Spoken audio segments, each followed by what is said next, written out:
Goeiemôre julle. Dis dag 9 van begin jou eie suurdeegkultuur en ek wil julle net vinnig wys.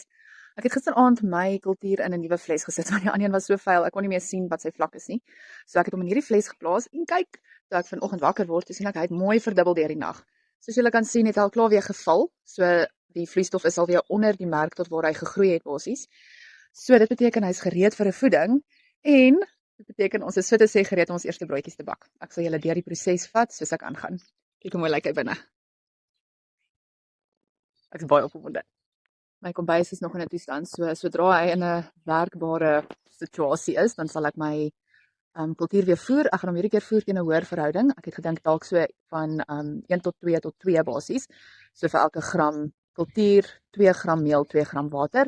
En dan sal ons kyk hoe lank neem dit om te verdubbel en gereed te wees om te bak. Ek sal mooi aantekeninge maak en julle laat weet hoe lank dit gevat het hier in my kombuis. Dit gaan nie noodwendig presies dieselfde wees by jou nie. Temperatuur en humiditeit en weer eens die meel wat jy gebruik het en die water wat jy gebruik speel almal 'n rol. Maar dis maar net 'n basiese riglyn sodat jy kan sien wat my proses is. So ek sal julle deur dit vat stap vir stap van ons begin om die kultuur te voer tot ons die varsgebakte brood uit die oond uit haal. Dit gaan lekker wees. Sien julle binnekort.